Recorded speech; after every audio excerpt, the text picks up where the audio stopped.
Hello guys. तो guys आज से हम क्लास 11th ऑर्गेनिक केमिस्ट्री चालू करेंगे। ठीक है, तो सबसे पहला चैप्टर हम लेंगे organic chemistry, so basic principles and techniques, जिसको हम बोलते हैं GOC यानी जनरल ऑर्गेनिक केमिस्ट्री भी बोल देते हैं। ठीक है, तो पहले तो हम पूरा हिस्ट्री से जाएंगे कि ऑर्गेनिक केमिस्ट्री कैसे आया। ठीक है, ऑर्गेनिक केमिस्ट्री में कौन सा कंपाउंड हमको मिलता है। ठीक है, और हम कार्बन का थोड़ा बहुत कहानी देख लेंगे। ठीक है, और हाइब्रिडेशन भी थोड़ा हम समझ लेंगे। ठीक है, और कुछ नीट का भी सवाल हम करेंगे। ठीक है, सबसे फर्स्ट लेक्चर है, बेसिक से हम पूरा जाएंगे ऑर्गेनिक केमिस्ट्री, पूरा डाउट आपका क्लियर हो जाएगा। तो चलिए फटाफट स्टार्ट करते हैं। मेरा नाम है शंकर गुरुम और आप देख रहे हैं ऑल ऑर्गेनिक पॉइंट। तो हम स्टार्ट करेंगे जनरल ऑर्गेनिक केमिस्ट्री। ठीक है, जो आपका किताब में एनसीईआरटी लिखा रहता है organic chemistry so basic principle and techniques, बहुत सारी किताब में ऐसे लिखा रहता है। ठीक है, तो चैप्टर का नाम है आपका ऑर्गेनिक केमिस्ट्री। ठीक है, organic chemistry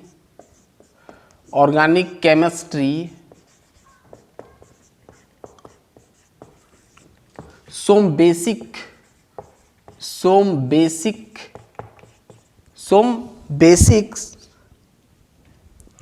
principles, basic principle and techniques.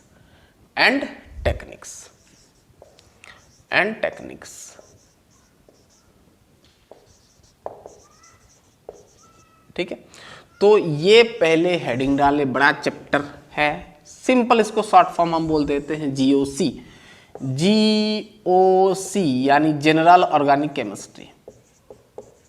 General organic chemistry.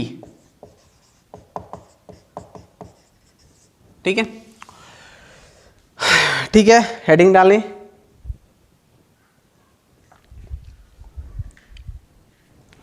Organic chemistry some basic principle and technique, simple हम बोलेंगे जनरल केमिस्ट्री। ठीक है, यानी क्या है, ऑर्गेनिक केमिस्ट्री का कुछ जनरल पॉइंट्स हम यहाँ पर समझेंगे, पूरा बेसिक समझेंगे, फंडामेंटल है ना, ऑर्गेनिक केमिस्ट्री का पूरा कहानी। चलिए पूरा हिस्ट्री तक हम जाएंगे कहानी। चलिए अब वैसे ऑर्गेनिक केमिस्ट्री सोम बेसिक, जैसे हम सोम बेसिक कॉन्सेप्ट ऑफ केमिस्ट्री में स्टार्टिंग में पढ़े थे कि आपका जो कंपाउंड्स होता है दो प्रकार होता है, एक होता है इनऑर्गेनिक और एक होता है ऑर्गेनिक।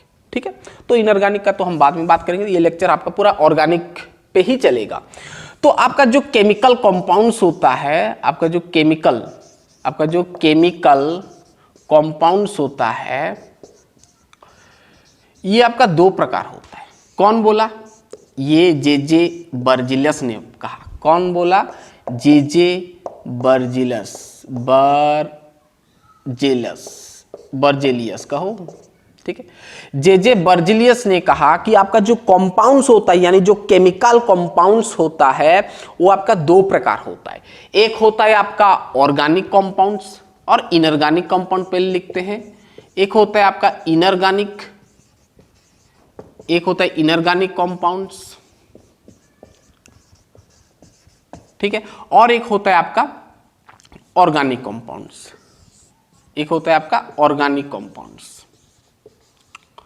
ऑर्गेनिक कंपाउंड्स वैसे हम इनऑर्गेनिक कंपाउंड्स को हम इनऑर्गेनिक केमिस्ट्री में पढ़ेंगे, ऑर्गेनिक कंपाउंड हम ऑर्गेनिक केमिस्ट्री में पढ़ेंगे, यानी इस लेक्चर में। तो इनऑर्गेनिक कंपाउंड्स और ऑर्गेनिक कंपाउंड्स कौन क्लासिफाई किया भाई?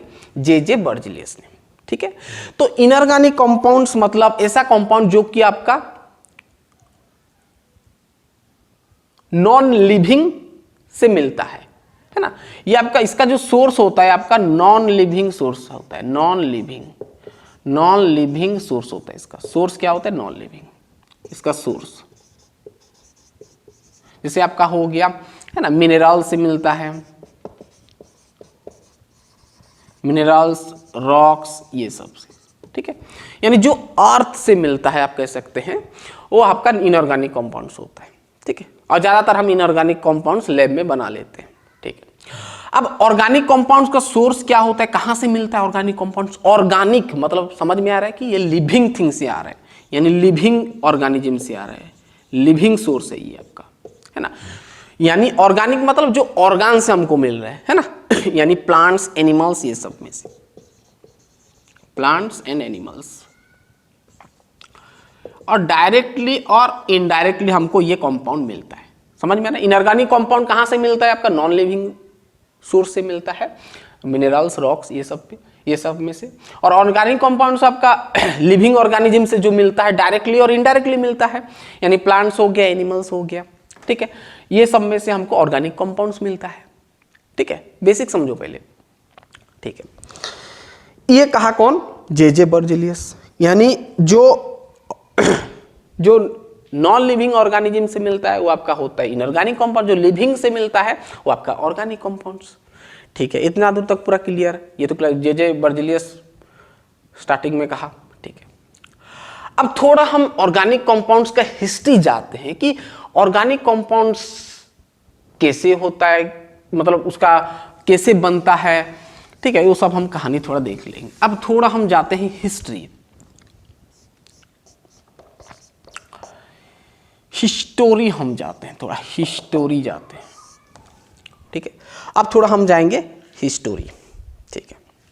अब पहले बस स्टार्टिंग में, है ना, बहुत साल पहले, जब मतलब ये ऑर्गेनिक का उतना नॉलेज नहीं था किसी के पास, तो जे बर्जेलियस ने कहा, ध्यान सुना, वही जे बर्जेलियस,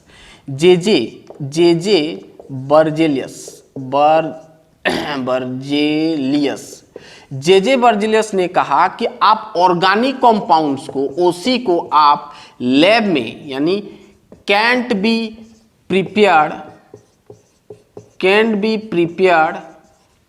इन लैब, आप लैब में आप ऑर्गेनिक कंपाउंड को बना नहीं सकते। ये पास्ट का है, बहुत पुराना कहानी है। इनके अकॉर्डिंग, जे बर्जेलियस के अकॉर्डिंग, कि इन्होंने बोल रहे थे पास्ट में कि आप ऑर्गेनिक कंपाउंड्स को, जो कि प्लांट से और एनिमल से डायरेक्टली और इनडायरेक्टली मिलता है, उसको आप लैब में, यानी लेबोरेटरी में आप बना नहीं सकते, ठीक है, इन्होंने कहा, ठीक है। ये कहा 1815 में इन्होंने कहा कि आप ऑर्गेनिक कंपाउंड, अब समझ में आएगा कि ऑर्गेनिक कंपाउंड क्या क्या होता है, सब समझ में आएगा। और इन्होंने एक थ्योरी दिया, इसके बेसिस पे इन्होंने कहा कि आप ऑर्गेनिक कंपाउंड को लैब में बना नहीं सकते, ऐसे केमिकल डाल के ऐसे कुछ नहीं बना सकते आप, है ना। चलो, यानी आर्टिफिशियल आप कुछ नहीं कर सकते, लैब में नहीं बना सकते, ठीक है। अब इसके बेसिस पे इन्होंने एक थ्योरी दिया जिसका नाम आया विटाल थ्योरी। विटाल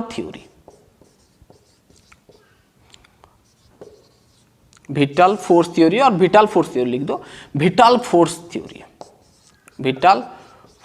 थ्योरी दिया, ठीक है। अब ये विटाल जो फोर्स थ्योरी, ये क्या कहता है?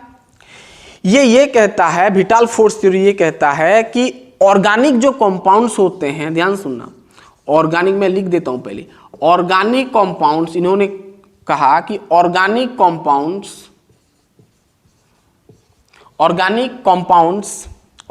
Compounds are prepared, organic compounds are prepared only by influence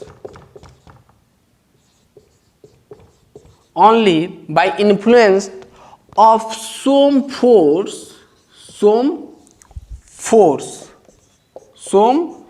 जो कि मिस्टीरियस होता है, मिस्टीरियस OUS, ठीक है, जो कि मिस्टीरियस होता है। Organic compounds are prepared only by influence by some force, जो कि मिस्टीरियस होता है। मिस्टीरियस मतलब जो कि आप आर्टिफिशियली प्रिपेयर नहीं कर सकते, यानी can not be prepared artificially,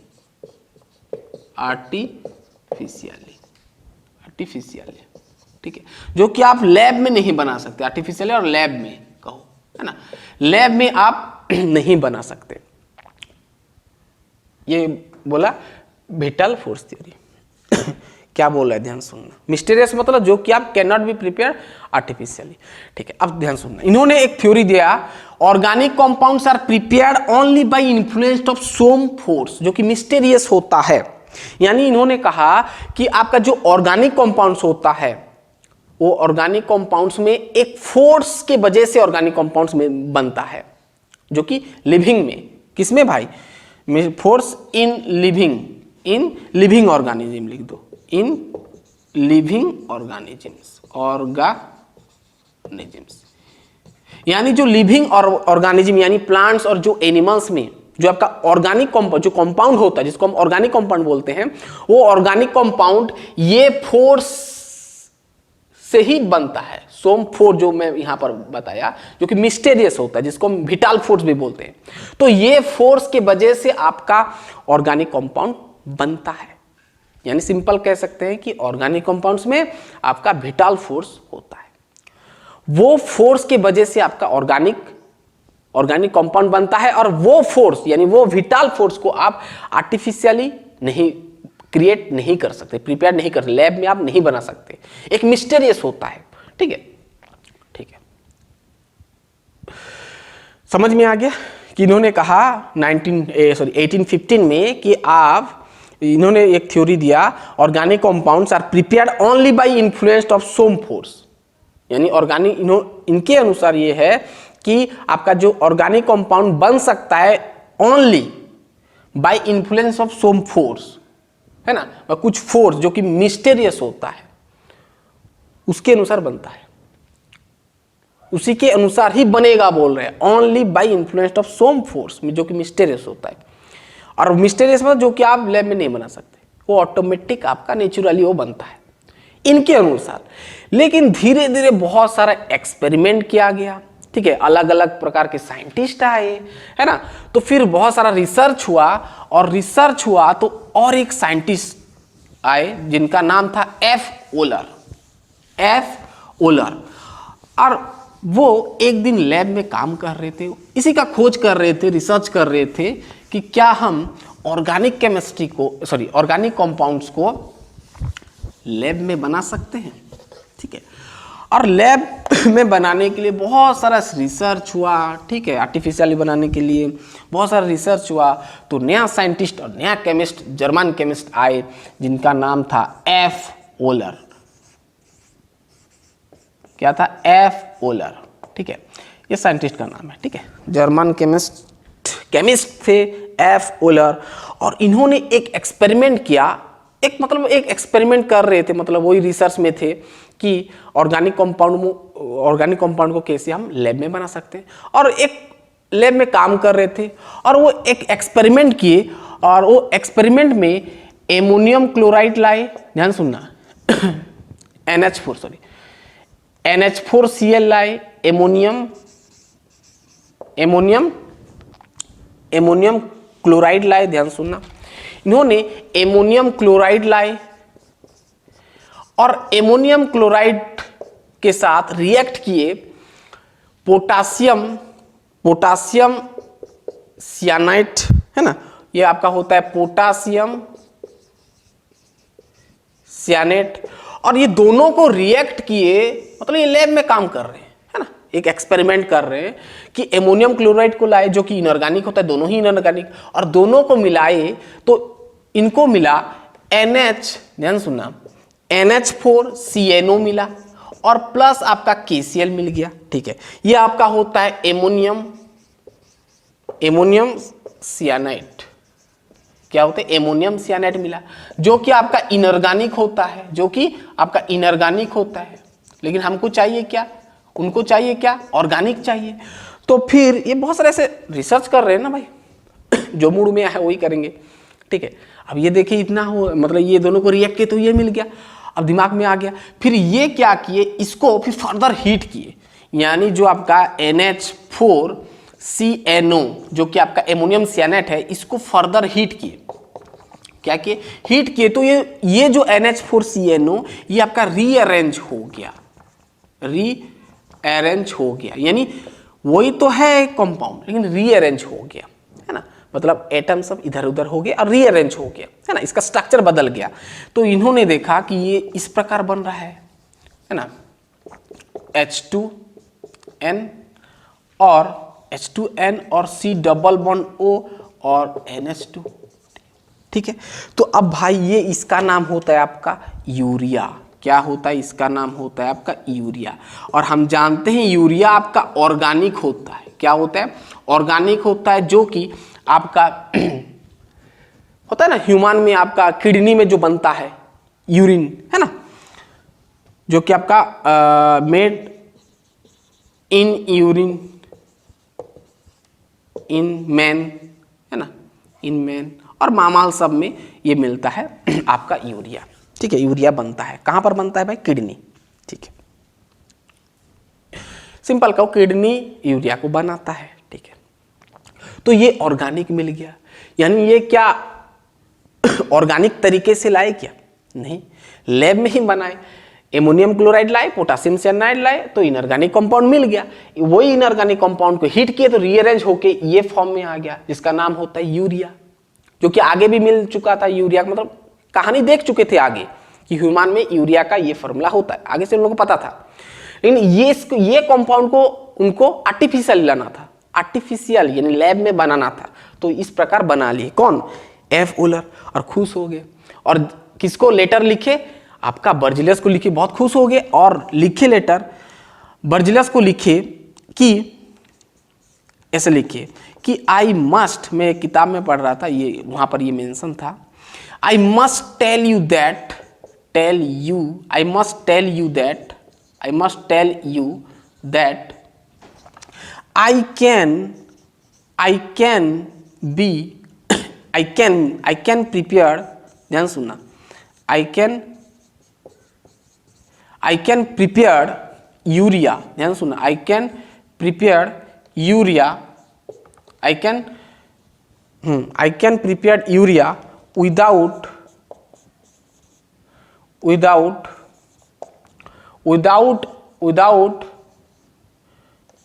without need of any kidney. I must tell you that I can prepare urea without need of any kidney of mammals लिखो, of animal लिख दो। इन्होंने लिखा किसके पास? बर्जिलस के पास लिखा। खुश हो गए ना भाई, एक नया आविष्कार हो गया, डिस्कवर हो गया। तो इन्होंने कहा कि I must tell you that I can prepare urea without need of any kidney of animal. मुझे किडनी का किसी एनिमल, किसी पशु का किडनी का जरूरत नहीं है यूरिन बनाने के लिए, यानी यूरिया बनाने के लिए, ठीक है। मैं आर्टिफिशियली बना सकता हूँ, है ना। तो इन्होंने लिखा किसके पास? जे बर्जिलस के पास, क्योंकि जे बर्जिलस का भी खोज वही था। इन्होंने अपना थ्योरी दे दिया था, विटल फोर्स थ्योरी, जो कि मिस्टीरियस फोर्स अगर होता है तब जाके आपका ऑर्गेनिक कंपाउंड बनता है, और वो मिस्टीरियस फोर्स को आप आर्टिफिशियली बना नहीं सकते, अकॉर्डिंग टू बर्जिलस था। लेकिन इन्होंने वो जो थ्योरी को तोड़ दिया, है ना, ब्रेक कर दिया, तो इन्होंने बना लिया। तो धीरे धीरे ये बहुत सारे एक्सपेरिमेंट किया गया, बहुत अलग अलग साइंटिस्ट आए, है ना, केमिस्ट आए, और धीरे धीरे सभी प्रकार का ऑर्गेनिक कंपाउंड्स आपका लैब में बन गया, ठीक है। और समझ में आ रहा है पूरा क्लियर बात? पूरा क्लियर, ठीक है। तो ऐसे धीरे धीरे आपका ऑर्गेनिक कंपाउंड्स लैब में बना, ठीक है। चलिए, अब ऑर्गेनिक कंपाउंड्स में ऐसे बहुत सारे रिसर्च हुआ और देखा गया कि ऑर्गेनिक कंपाउंड्स में एक पर्टिकुलर मतलब कंपाउंड ज़्यादा मिलता है, ठीक है। यानी सिंपल कहो कि आपका जो ऑर्गेनिक कंपाउंड में देखा गया,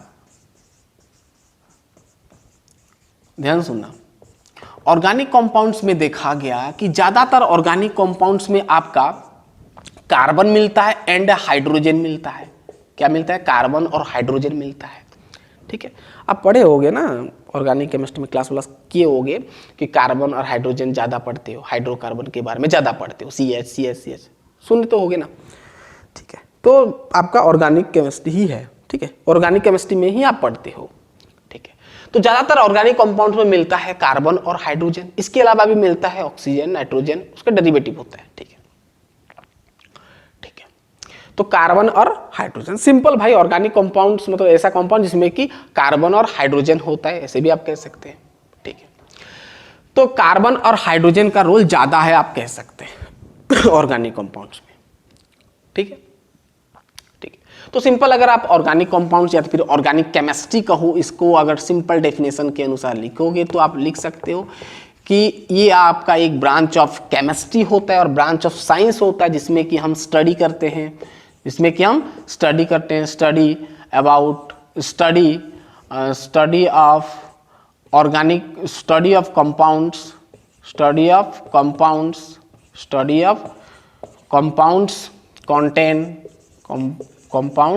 contain carbon and hydrogen and, और हाइड्रोकार्बन लिख दो, contain CH, compounds contain CH and its derivative,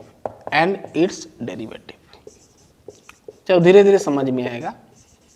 और डेरिवेटिव मतलब समझना, यहाँ पर x लग सकता है, O लग सकता है, N लग सकता है, ये सब अब समझ में आएगा धीरे धीरे, टेंशन मत लो। ठीक है, यानी सिंपल ऐसे समझो, ऑर्गेनिक कंपाउंड मतलब ऑर्गेनिक केमिस्ट्री का मतलब ये होता है कि एक मतलब साइंस का ब्रांच है और केमिस्ट्री का ब्रांच है, जिसमें कि हम कंपाउंड्स को पढ़ते हैं, वो कंपाउंड्स में CH बॉन्ड मिलता है और उसका डेरिवेटिव भी मिलता है आप कह सकते हैं। और सिंपल हम हाइड्रोकार्बन के बारे में पढ़ते हैं। CH मतलब हाइड्रोकार्बन है ना, CH मतलब हाइड्रोकार्बन,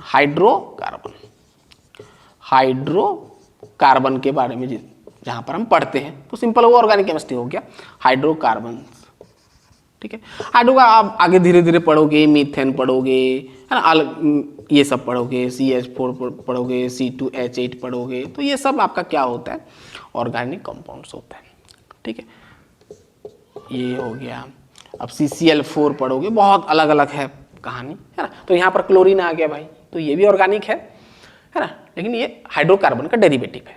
ठीक है, अब धीरे धीरे आगे समझ में आएगा। तो सिंपल ऑर्गेनिक कंपाउंड, ठीक है, इसको स्किप करो। चलो, अब जैसे कि मैं बताया कि ऑर्गेनिक कंपाउंड में कार्बन ज्यादा होता है, मतलब कार्बन का रोल ज्यादा होता है। सभी ऑर्गेनिक कंपाउंड में कार्बन ऑब्वियसली होता है। तो कार्बन का थोड़ा हम प्रॉपर्टीज देख लेते हैं, है ना, कार्बन का थोड़ा हम प्रॉपर्टीज देख लेते हैं। तो अब देखेंगे थोड़ा कार्बन के बारे में। कार्बन, आपको पता है कार्बन जो होता है ना, टेट्रा वैलेंसी होता है। टेट्रा क्या होता है, टेट्रा वैलेंसी होता है।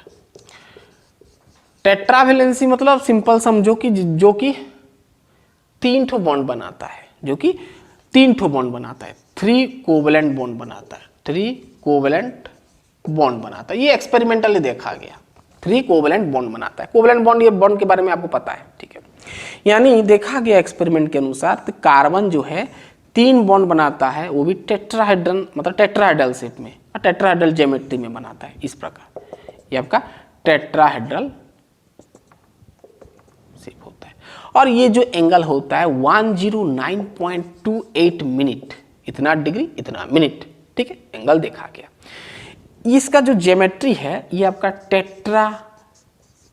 टेट्राहेड्रल। आप पढ़े हो ना, केमिकल बॉन्डिंग में हम पढ़ चुके हैं CH4 का। मान लो यहाँ पर HH लगा दिया तो ये आपका CH4 हो गया ना, मीथेन का, तो टेट्राहेड्रल ज्योमेट्री आ गया। ठीक है, तो वैसे ये सभी ना कोई प्लेन में होता है, कोई प्लेन के अंदर, कोई प्लेन मतलब प्लेन का फ्रंट पे होता है। तो ये एक्चुअली 3D स्ट्रक्चर होता है। हम ऐसे प्लेन में दिखा लेते हैं, कैसे 3D में बनाएंगे भाई, बोर्ड में नहीं होगा, तो इसे हम ऐसे दिखा लेते हैं। ठीक है, समझ में आ गई बेसिक चीज। कार्बन जो होता है टेट्रा वैलेंसी होता है। अगर और डेप्थ जाएंगे तो भाई कार्बन का टेट्रा वैलेंसी समझ में आया ना। टेट्रा वैलेंसी मतलब वो 4 ठो बॉन्ड बना पाएगा, यानी 4 एटम के साथ कंबाइन कर पाएगा। सिंपल बात। अगर नहीं समझ में आ रहा, थोड़ा डीप जाते हैं केमिकल बॉन्डिंग की ओर। ठीक है, अब देखो कार्बन का मुझे बताओ, कार्बन का आपका एटॉमिक नंबर 6 होता है। कॉन्फ़िगरेशन लिखोगे 1s2 2s2 और 2p क्या लिखोगे, 2px 2। अरे भाई 2p क्या होगा, 2p 2 2 4 और 2 बच गया, 2p2 हो जाएगा, है ना। तो ये आपका बाहर का है सब सेल है ना। अगर इसको हम ऐसे बनाएंगे 2s2 मतलब 2 आपका रहेंगे ऐसे, p ऑर्बिटल में 3 ठो, ठीक है, 2 ठो है, तो ये आपका px है, ये आपका क्या है py है, और ये आपका pz है, ठीक है। अब यहाँ पर खाली है तो क्या होता है भाई, मैं बता चुका, ग्राउंड स्टेट में कार्बन आपका ग्राउंड स्टेट में, फिर क्या होगा, इससे एक इलेक्ट्रॉन लेगा, यहाँ पर इलेक्ट्रॉन शिफ्ट हो जाएगा तो एक्साइटेड स्टेट आ जाएगा, है ना। तो ये आपका एक्साइटेड स्टेट आ जाएगा। तो आपका एक्साइटेड स्टेट क्यों आता है, क्योंकि उसको हाइब्रिडेशन करना है, ओवरलैपिंग करना है, बॉन्ड बनाना है, सिंपल बात। तो ये इधर आया तो यहाँ पर एक इलेक्ट्रॉन, यहाँ पर एक, यहाँ पर एक, यहाँ पर एक, यानी तीनों हाफ फील्ड हो गया। अब ये तीनों क्या हो जाता है, कंबाइन हो जाते हैं, इंटरमिक्स हो जाता है, सब तीनों सॉरी ये दोनों क्या हो जाते हैं, इंटरमिक्स हो जाते हैं, इसको हम हाइब्रिडाइजेशन बोलते हैं। अब देखो मतलब 1 2 3 4 हाफ फील्ड ऑर्बिटल। अब एक सिग्मा बॉन्ड, ध्यान सुनिए, एक सिग्मा बॉन्ड बनने के लिए 2 इलेक्ट्रॉन चाहिए एक ऑर्बिटल में, तो यहाँ पर एक है तो और एक इलेक्ट्रॉन आएगा तब ना शेयरिंग होगा, है ना। तो सिंपल यहाँ पर अगर हम हाइड्रोजन जो लेते हैं, हाइड्रोजन का कॉन्फ़िगरेशन, हाइड्रोजन का एटॉमिक नंबर 1 1 होता है ना। इसका कॉन्फ़िगरेशन अगर देखोगे तो 1s1, इसका 1s1, 1s1, इसका भी 1s1। इसका ये s ऑर्बिटल में एक इलेक्ट्रॉन है तो इसका एक इलेक्ट्रॉन कंबाइन कर लेगा, ये इसके साथ कंबाइन करेगा, ये इसके साथ, ये इसके साथ, ये एक से साथ। तो भाई चारों हाइड्रोजन इस प्रकार बॉन्ड बना लेते हैं। इसलिए कार्बन को हम टेट्रावैलेंसी बोल देते हैं, टेट्रावैलेंट कोवैलेंट बॉन्ड भी फॉर्म करता है, हम बोल देते हैं, ठीक है। चलिए इतना दूर आपको समझ में आ गया। चलिए हाँ, यहाँ पर सवाल ये आता है कि हाँ आप पढ़ चुके, अगर इसका हाइब्रिडेशन में पूछूं तो आप निकाल सकते हो भाई, क्योंकि सब सिग्मा बॉन्ड है, सिग्मा सिग्मा सिग्मा, क्योंकि 2 2 इलेक्ट्रॉन शेयरिंग हुआ है ना भाई, तो सिग्मा बॉन्ड हो गया, ठीक है। तो सिग्मा बॉन्ड कितना है भाई, 1 2 3 4, यानी 4 सिग्मा बॉन्ड, दैट मीन्स आपका 4 सिग्मा बॉन्ड्स, यानी कितना हाइब्रिडेशन, sp3 हाइब्रिडेशन, है ना। अब यहाँ से भी निकाल सकते हो, इसका एक s, देखो इसका एक s और इसका p कितना ठो है भाई, px py pz, pz कितना है, p 3 ठो है, तो sp3 हो गया, इंटरमिक्स हो गया, हाइब्रिडेशन हो गया ना, तो sp3 ऐसे भी निकाल सकते हो। छोड़ो इसको, आप केमिकल बॉन्डिंग में पढ़े हो तो ठीक है, नहीं पढ़े हो तो कोई दिक्कत नहीं है, ठीक है। लेकिन यहां से हाइब्रिडेशन पूछ सकता है, तो सिंपल हाइब्रिडेशन निकालने के लिए फॉर हाइड्रोकार्बन्स, जिसमें कि सिर्फ सिग्मा बॉन्ड होगा, सिर्फ सिग्मा बॉन्ड्स होगा और आपको स्ट्रक्चर बना के दे देगा, तो आप निकाल सकते हो, ठीक है। अब देखो कुछ ट्रिक मैं आपको बता देता हूं कि हाइब्रिडेशन कैसे निकालोगे। यहां पर से भी सवाल बनता है हाइब्रिडेशन का, ध्यान सुनना। केमिकल बॉन्डिंग में तो बनता है, लेकिन वहां पर लोन पेयर का कहानी आ जाता है ना।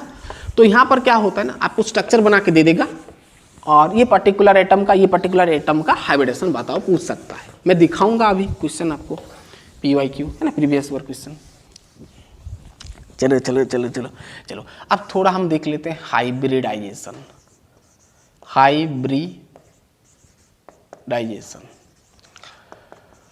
अब हाइब्रिडेशन का डेफिनेशन मत पूछना, हाइब्रिडेशन हम पढ़ चुके हैं। चलो सिंपल हाइब्रिडेशन, अगर आप सिर्फ हम देखेंगे किसका ना, स्ट्रक्चरल देखेंगे। अगर आपको स्ट्रक्चरल दे दिया है ना, स्ट्रक्चर बना के दे दिया, स्ट्रक्चरल CH कंपाउंड यानी हाइड्रोकार्बन कंपाउंड।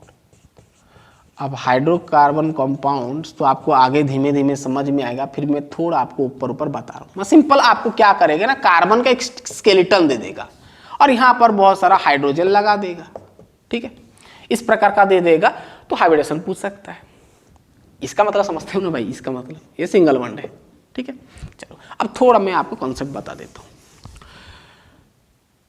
देखो अब ये थोड़ा आपको पता है, बेसिक में आगे से भी आपको बता चुका हूँ, दिख रहा है ना, चेक कर लेते हैं।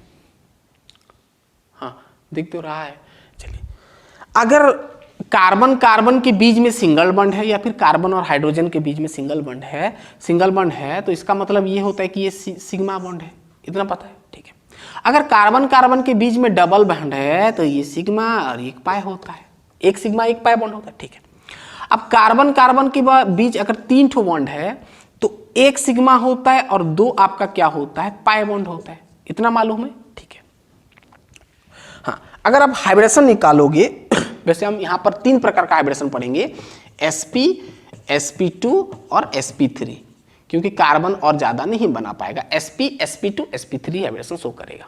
ठीक है, अब ध्यान सुनना, अगर आपके पास 2 सिग्मा है, ये हम केमिकल बॉन्डिंग में पढ़ चुके हैं, अगर पढ़े हो तो बहुत अच्छा है, नहीं है नहीं किए हो तो चलेगा, यहाँ पर आपका काम बन जाएगा।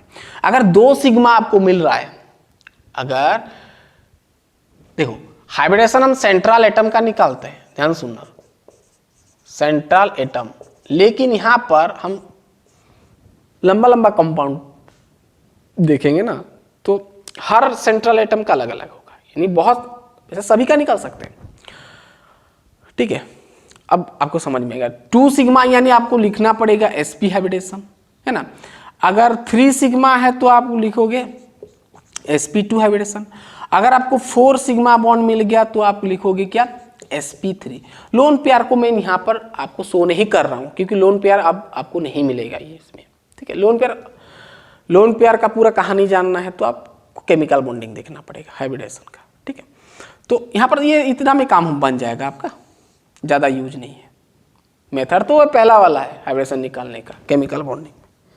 यहाँ पर थोड़ा बहुत यूज होता है ना, आ जाता है एग्जाम में, इसलिए मैं आपको बता दे रहा हूँ। 2 सिग्मा यानी sp लिखना, 3, हाँ पाया बॉन्ड का रोल नहीं होता है हाइब्रिडेशन में, पाया बॉन्ड का रोल नहीं होता, पाया बॉन्ड यहाँ पर नहीं आएगा। sp sp2 और sp3। ठीक है, समझ में आ रहा है, ये समझ में है ना। एक कार्बन कार्बन के बीच में एक है, कार्बन कार्बन के बीच में, कार्बन हाइड्रोजन के बीच में, ये कार्बन नाइट्रोजन के बीच में, कोई भी 2 एटम के बीच में। अगर सिंगल बॉन्ड आ गया तो समझ जाना कि सिग्मा बॉन्ड है। अगर डबल बॉन्ड आ गया तो 1 सिग्मा 1 पाए। अगर ट्रिपल बॉन्ड आ गया तो 1 सिग्मा 2 पाए। ठीक है, अब जैसे मैं आपको पूछूं, कंपाउंड दे देता हूं, चलो अब मैं मीथेन का दे रहा हूं। ठीक है, यहाँ पर कुछ मैं ऐसा स्ट्रक्चर बना के दे रहा हूं, आपको पता नहीं है ना ये कौन सा कंपाउंड, इसका नाम क्या है, कोई दिक्कत नहीं, इसको स्किप करो। बस जैसे मैं बता रहा हूँ सिंपल बेसिक समझो कि सिग्मा बॉन्ड कितना है, गिनती करना सीख जाओ पहले। अब देखो एक एक बॉन्ड दिख रहा है तो 1 सिग्मा 1 सिग्मा 1 सिग्मा 1 सिग्मा, यानी आपको 4 सिग्मा हो गया। तो 4 सिग्मा यानी कौन सा हाइब्रिडेशन हो भाई, 4 सिग्मा यानी आपका sp3, तो इसका हाइब्रिडेशन हो जाएगा sp3। ठीक है, अगर मान लो मैं ये इस प्रकार का दे दिया,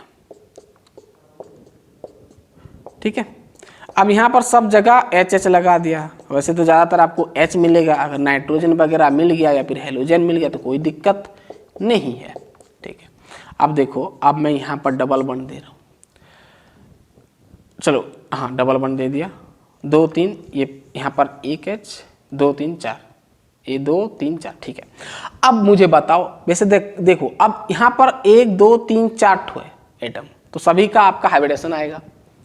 ठीक है, अब देखो पहले सिग्मा गिनो, 1 2 3 4, यहाँ पर 1 है सिग्मा 1 पाए है, ये सिग्मा है, ये सिग्मा है, ये सिग्मा है, ये सिग्मा है, ये सिग्मा है। ठीक है, अब सबका मत गिनो, ये एक एक का हाइब्रिडेशन अब होगा। ठीक है, अब इसका देखो, ये कार्बन का देखो कितना सिग्मा बॉन्ड बनाया है, 1 2 3 4, यानी इसका हाइब्रिडेशन होगा 4, यानी कौन सा, sp3। अब इसका अगर देखेंगे तो 1 सिग्मा 1 सिग्मा और ये 1 सिग्मा 3, sp3 मतलब सॉरी 3 सिग्मा यानी आपका sp2। ठीक है, अब इसका अगर देखेंगे तो 1 सिग्मा 1 सिग्मा 1 सिग्मा, तो ये भी आपका sp2 और ये इसका हाइब्रिडेशन होगा आपका sp3। 1 2 3 4, 4 सिग्मा यानी sp3। समझ में आ गया पूरा क्लियर बात, ऐसे कर सकते हैं ना। अब कुछ क्वेश्चन पूछा था नीट में, मैं आपको बता देता हूं, बहुत इजी है। अगर पूरा हाइब्रिडेशन का कॉन्सेप्ट पूरा क्लियर करना है तो आप वहां पर जाओ हाइब्रिडेशन लेक्चर में, केमिकल बॉन्डिंग का, तो आपको पूरा समझ में आ जाएगा। वैसे यहाँ पर ज़्यादा यूज नहीं होगा, टेंशन मत लो। चलिए कुछ क्वेश्चन मैं आपको दे देता हूँ। चलिए, आपको एक क्वेश्चन दिया है, एक स्ट्रक्चर बना के दे दिया है। ठीक है, एक स्ट्रक्चर बना के दे दिया है, अभी आपको स्ट्रक्चर बना के ही देगा इसमें। ठीक है, क्योंकि आप पढ़े नहीं हो ना, ये सब कंपाउंड कहाँ पढ़े हो, अब नाम इसका नहीं पता है आपको, आगे पढ़ोगे धीमे धीमे आएगा आप।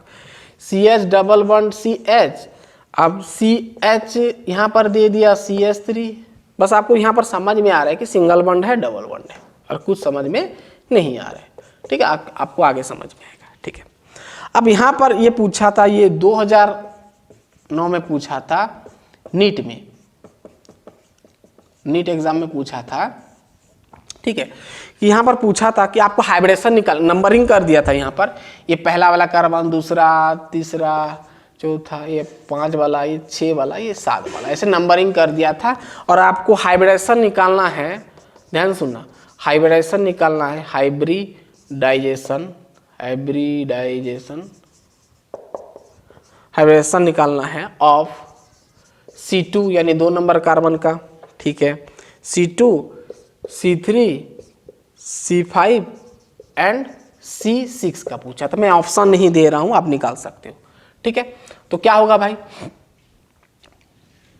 C2 का देखो, C2 का देखो, पहले गिनती करो, यहां पर 1 सिग्मा, 1 सिग्मा, 2 सिग्मा, यानी भाई ये तो होगा आपका sp हाइब्रिडेशन, ठीक है, sp पहले इसका लिखना, C2 यानी sp, तो आंसर आपका क्या आएगा, sp आया, ठीक है। फिर क्या आया, C3 का देखो, C3 का देखो, H लगा है, मतलब समझना यहाँ पर एक H और है, नीचे से बना लो, है ना, ये 3 नंबर कार्बन है, कितना sigma, 1 sigma, 1 sigma, 1 sigma, 1 sigma, 4 sigma, यानी आपका sp3 हो गया, 4 सिग्मा यानी sp3 हाइब्रिडेशन, ठीक है। C3, C5 देखो, 5, ये एक H है, मतलब 1 सिग्मा यहाँ पर भी लगा है, समझ जाना, यहाँ पर 1 H लगा है,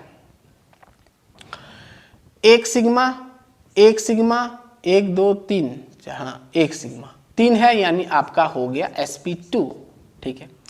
एंड C6 का देखो, ये तो ये sp3 होगा भाई, 1 2 3 4, तो आपका ये sp3, ठीक है। तो इस प्रकार का सवाल देता है, ठीक है। चलिए क्वेश्चन नंबर 2, आपको हाइब्रिडेशन निकालना है, एक कंपाउंड बना के दे दिया, CH3 CH CH CH2 ऐसे दे दिया है, ठीक है। अब देखो भाई, आपको खोलना आना चाहिए, इसको कैसे खोलोगे ना, हाइड्रोजन दिख रहा है ना, ऊपर फैला दो सब तरफ, है ना, इसका आपको नंबरिंग कर दिया है, नंबरिंग कर दिया है, 1 2 3 4 5 6, और इसमें आपको 1 3 5 का निकालना है हाइब्रिडाइजेशन, किसका निकालना है, आपका हाइब्रिडेशन निकालना है, हाइब्रिडेशन निकालना है ऑफ 1 3 और 5 कार्बन का, 1 3 5 एटम का, 1 3 5 का, ठीक है। अब देखो ये H लगा है, मतलब ऐसे बना दो ना, एक सिंगल बन दे दो, 1 गया, 3 H2 मतलब 2 H लगा है ना, ऐसे एक H इधर बना दो, एक H इधर बना दो, 2 H मतलब 2 सिग्मा, ऐसे समझ सकते हो। ये 3 नंबर कार्बन, फिर 5 नंबर देखो, एक H लगा है ना, H लगा दो, ठीक है, ठीक है। चलो पहले 1 का करो, 1 का देखो, 1 सिग्मा, 1 सिग्मा, ये तो 2 पाए है, 2 सिग्मा यानी sp, तो आएगा sp, ठीक है, ठीक है। 3 का देखो, 1 sigma, 1 sigma, 1 sigma, 1 sigma, 4 sigma, that means आपका sp3 है हाइब्रिडेशन। 5 नंबर कार्बन का देखो, सिग्मा सिग्मा सिग्मा, 3 सिग्मा यानी sp2, तो ये आंसर होगा, ऑप्शन दिया है, आप देख सकते हैं। ये आपका पूछा था 2008 को, 2008 को पूछा था, वही सेम नीट में, ठीक है। और देंगे क्या, और देंगे, चलिए। अब मुझे बताओ तो, और एक क्वेश्चन आपको पूछा था, नीट 2015 को पूछा था, ये हो गया, लिख लिए, इतना लिख लिए, लास्ट में आपको सवाल एक तो देता हूं, फिर हम आगे बढ़ेंगे, ठीक है, लिख लिए। चलिए लास्ट सवाल, आपको पाई बॉन्ड गिनती करना है, ठीक है, एक कॉम्प्लेक्स स्ट्रक्चर दे दिया है, आपको नंबर ऑफ पाई बॉन्ड्स गिनती करना है, कितना होगा। ये पूछा था नीट में 2015 को, इतना इजी सवाल पूछा था नीट 2015 को। आपको एक स्ट्रक्चर बना के दे दिया है, ठीक है, एक स्ट्रक्चर आपको बना के कुछ इस प्रकार दे दिया है,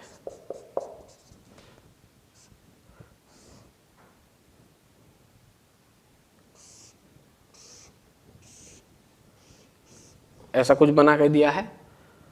अब यहाँ पर डबल बॉन्ड है, जैसे जैसे ये लाइन दिख रहा है ना वैसा समझना आप बॉन्ड। ये 2 लाइन दिख रहा है, डबल बॉन्ड है। यहाँ पर ये कार्बन होता है, ध्यान देना ये कार्बन होता है, यहाँ पर कार्बन। चलो ये एक H दिया है, यहाँ पर एक CH3 दिया है, ठीक है। यहाँ पर ऐसा दिया है और यहाँ पर एक H दिया है, यहाँ पर एक H दिया है, यहाँ पर डबल बॉन्ड दिया है, यहाँ पर एक H दिया है, यहाँ पर एक CH3 दे दिया है, यहाँ पर एक CH3 दे दिया है, ठीक है। बहुत बढ़िया। अब आपको क्या करना है, नंबर ऑफ पाई बॉन्ड गिनती करना है। आपको क्या करना है, नंबर ऑफ पाई बॉन्ड्स आपको निकालना है, कितना होगा, ठीक है। चलो ऑप्शन दे दिया आपका 12, 16, 4, 8, 12, 16, 4, 8। चलो बताओ नंबर ऑफ पाई बॉन्ड्स कितना होगा। पाई मतलब डबल बॉन्ड, सिंपल गिनती करो, दिख तो रहा है ना। अरे भाई 1 सिग्मा 1 पाई, यहाँ पर देखो 1 सिग्मा 1 पाई, 1 सिग्मा 1 पाई, 1 सिग्मा 1 पाई, है ना। कितना दिख रहा है वह डबल बॉन्ड। और तो ये सिंगल सिंगल जो लाइन है ना वो सिंगल बॉन्ड है। यहाँ पर अगर इसको भी खोलोगे, CH3 को खोलोगे तो कार्बन और हाइड्रोजन के बीच में तो सिंगल बॉन्ड ही रहेगा, सिग्मा बॉन्ड। लेकिन हमको क्या चाहिए, पाई बॉन्ड। तो पाई बॉन्ड कहाँ पर होता है, डबल बॉन्ड जहाँ पर होगा या फिर ट्रिपल बॉन्ड जहाँ पर होगा। तो डबल बॉन्ड यहाँ पर है, तो 1 सिग्मा 1 पाई, 1 हुआ, ये 2 हुआ, एक 3 हुआ, ये 4 हुआ। तो भाई इजी सवाल है, 4 ठो होगा। कितना होगा, 4 ठो। क्लियर बात।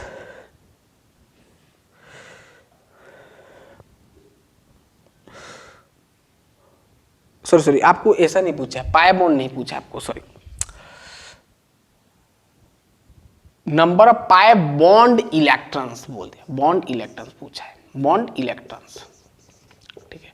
हाँ चलेगा, अगर आपको पाई बॉन्ड पूछेगा तो 4 होगा। लेकिन यहां पर देखना ध्यान से, पाई बॉन्ड पूछा है ना, पाई बॉन्ड इलेक्ट्रॉन्स पूछा, पाई बॉन्ड इलेक्ट्रॉन पूछा है। तो यहां से कहानी आपका, अगर सिर्फ पाई बॉन्ड पूछता तो 4 ठो होता है, लेकिन पाई बॉन्ड इलेक्ट्रॉन पूछ लिया।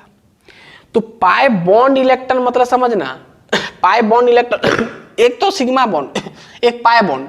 पाई बॉन्ड यानी यहाँ पर 2 इलेक्ट्रॉन का शेयरिंग है, यानी एक पाई बॉन्ड, ध्यान सुनना, एक पाई बॉन्ड में कितना इलेक्ट्रॉन, 2 इलेक्ट्रॉन।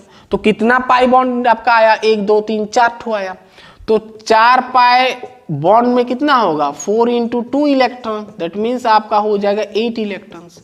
यानी 4 ठो पाई बॉन्ड में आपको 8 ठो इलेक्ट्रॉन मिलेगा, ठीक है। तो ये ध्यान देना, क्वेश्चन अच्छे से पहले रीड करना। Number of pi bond electrons पूछा है, इलेक्ट्रॉन्स लगा दिया ना, सिर्फ पाई बॉन्ड पूछता तो 4 होता है, पाई बॉन्ड इलेक्ट्रॉन पूछ लिया तो 2 मल्टीप्लाई करेंगे, क्योंकि एक पाई बॉन्ड में 2 इलेक्ट्रॉन होता है। कई बच्चे क्या करते हैं ना, पाई बॉन्ड मतलब समझ जाते हैं कि डबल बॉन्ड, डबल बॉन्ड को पाई बॉन्ड बोलते हैं। ऐसा नहीं, 1 सिग्मा होता है इसका, 1 पाई होता है, यानी 1 पाई मतलब यहाँ पर 2 इलेक्ट्रॉन का शेयरिंग होगा। बस इसका कहानी है कि ओवरलैपिंग थोड़ा अलग तरीका का होता है, ये बेसिक है, आपको उतना नहीं जाना है, डेप्थ नहीं जाना है, ठीक है। समझ में आ गया पूरा कहानी, पूरा क्लियर। तो इतना बेसिक में आपको बताया। इसके बाद हम देखेंगे ऑर्गेनिक केमिस्ट्री का क्लासिफिकेशन, ठीक है। ऑर्गेनिक मतलब जो आपका structural representation of organic compounds, यानी ऑर्गेनिक कंपाउंड्स को हम किस तरीके से लिख सकते हैं। जैसे यहाँ पर ये लिखे ना, एक ऑर्गेनिक कंपाउंड इस प्रकार, एक मतलब कह सकते हैं एक मतलब स्केलेटन टाइप का। तो अलग अलग प्रकार का हम ऑर्गेनिक कंपाउंड्स को रिप्रेजेंट कर सकते हैं, दिखा सकते हैं, ठीक है। तो हम नेक्स्ट लेक्चर में पढ़ेंगे structural representation of organic compounds, ठीक है। तो तुरंत हम नेक्स्ट लेक्चर में मिलते हैं, पढ़ाई करते रहिए। All the best.